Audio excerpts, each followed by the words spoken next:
सूत्र है अदेंग गुण। अदेंग गुण है, इस सूत्र का अर्थ है यह पाणिनि अष्टाध्यायी के पहले अध्याय के पहले पाद का दूसरा सूत्र है। इस सूत्र में यह गुण संज्ञा विधायक सूत्र है। इस सूत्र में अत एंग गुण है, ये 3 पद हैं।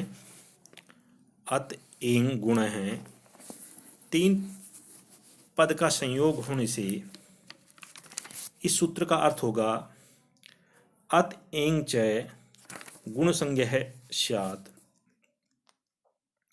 अत एंग च है गुण संज्ञः स्यात्। अत और एंग ये गुण संज्ञक होंगे। अत एंग की गुण संज्ञा होगी। अब इसमें अत से तात्पर्य क्या है, तो इसमें ए ओ ये 3 वर्णों की गुण संज्ञा होती है। 3 वर्णों की गुण संज्ञा होने से यह अत एंग गुण है। अत का मतलब एंग का मतलब ए और ओ, ये 3 वर्ण गुण संज्ञक होते हैं। अगला सूत्र है तप्रस तत्कालस्य। तप्रस तत्कालस्य, तपर है तत्कालस्य, तपर है तत्कालस्य स्वस्य। यह संज्ञा सूत्र है। इस संज्ञा सूत्र में तय जिससे परे हो, तय से जो पर है वह अपने सदृश वाले काल का बोध कराता है, या सदृश काल वालों की संज्ञा होती है।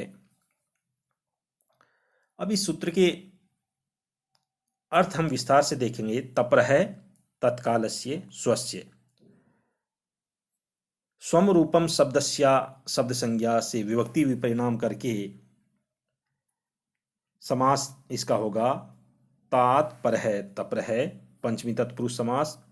तय परो यस्माद असौ तपर है, यह बहुव्रीहि समास होगा। अर्थ होगा तपर है तय जिससे परे हैं, और तय से जो परे है वह तत्कालस्य अपने काल के समान काल की तथा अपनी संज्ञा होती है। अब इस सूत्र का विस्तार से हम अर्थ देखें तो अनुदित सवर्णस्य चा प्रत्यय इस सूत्र में अण अपने तथा अपने सवर्णों के बोधक होते हैं। ये पीछे हमने पढ़ा। यह सूत्र उसका अपवाद सूत्र है।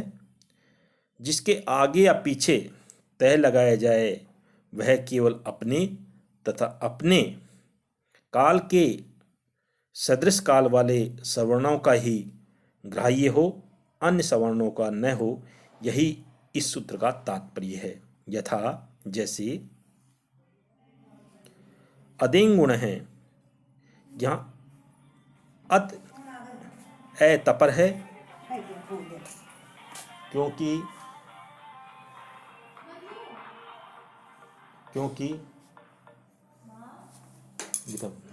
क्योंकि इसमें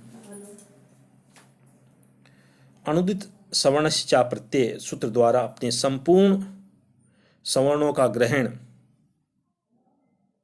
न करवाएं, किंतु उन्हीं सवर्णों का ग्रहण कराए जिनका काल के साथ तुल्य हो। यदि एक मात्रिक है, अतः वह अपने एक मात्रिक वर्णों का ही बोध कराएगा। दीर्घ आदि का नहीं कराएगा। एंग अर्थात ए ओ द्विमात्रिक है, अतः यह अपने द्विमात्रिक वर्णों का ही बोध कराएगा, प्लूतो का नहीं। तात्पर्य यह हुआ कि तपर ए केवल अपने समकाल वाले 6 रहस्य भेदों का ही ग्राह्य होगा, संपूर्ण 18 ए के जो 18 भेद होते हैं उनका नहीं। इस प्रकार तपर ए और ओ केवल अपने समकाल वाले 6 दीर्घ भेदों का ही ग्राह्य होगा, संपूर्ण 12 भेदों का नहीं। एवं तपर ई उ री आ ई आदियों को भी समझ लेना चाहिए इस तरह से। इस प्रकार अदें गुणे इस सूत्र का यह अर्थ हुआ, ह्रस्व आकार, दीर्घ एकार तथा दीर्घ ओकार गुण संज्ञक होते हैं। वह अगला सूत्र है आद गुण है। यह वृद्धि संज्ञा विधायक सूत्र है, यह विधि सूत्र है। आद गुण है, एक गुण संज्ञक विधायक सूत्र है।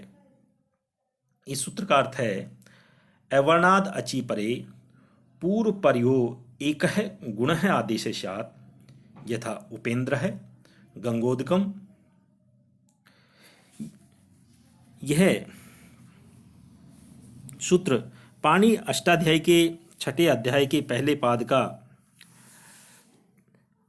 84वां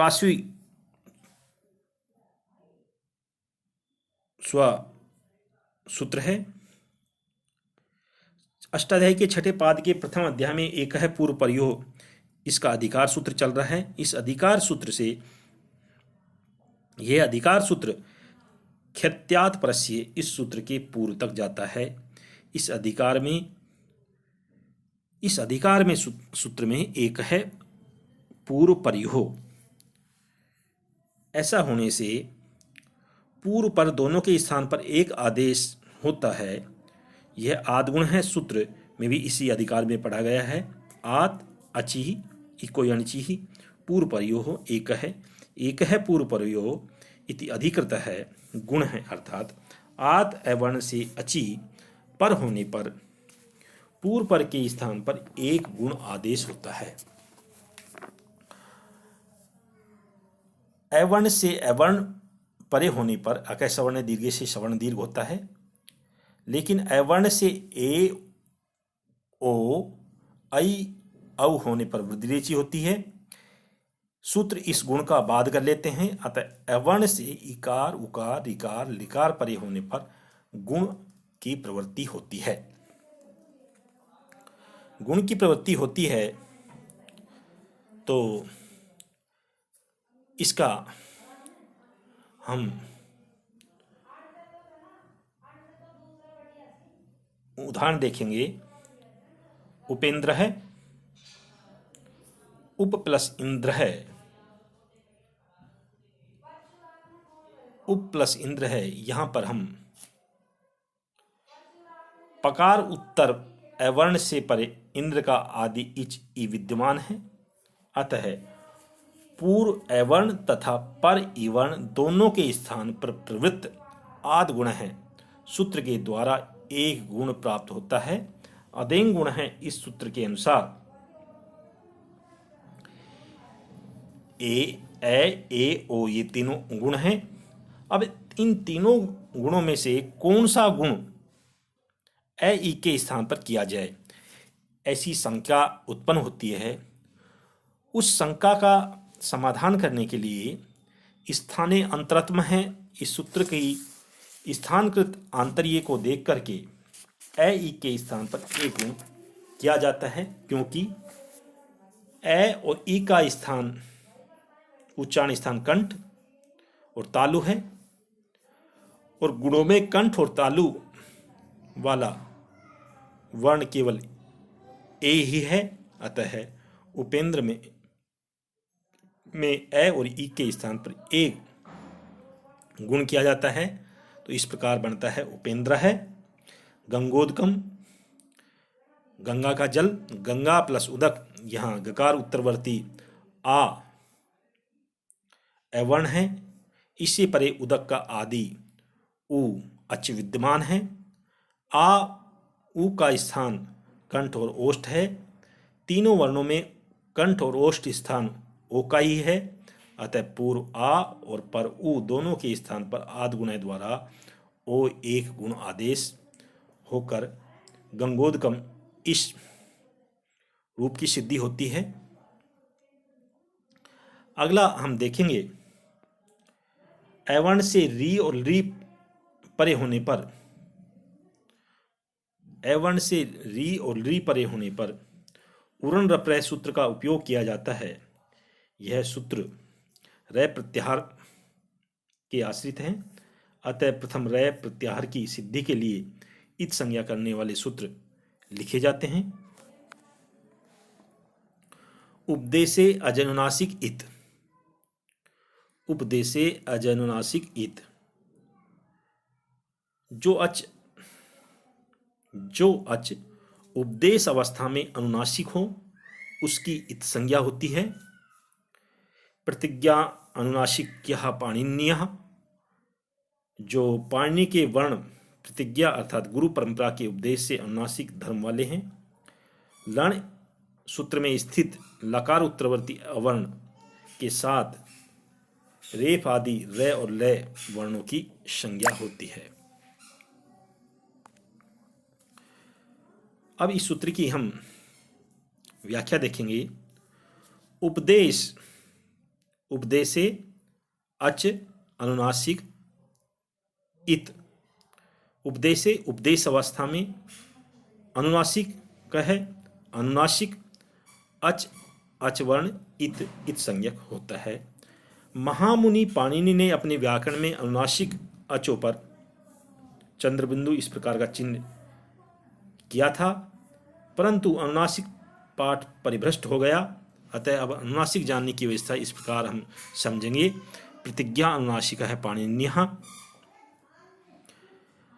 पाणिनिना प्रोक्तः वर्णाः गुरु परंपरायाः उपदेशेन अनुनासिक्यः वर्णः। ये पाणिनि के प्रोक्त के द्वारा, गुरु परंपरा के द्वारा जो वर्ण कहे गए हैं वो अनुनासिक वर्ण जाने जाएंगे।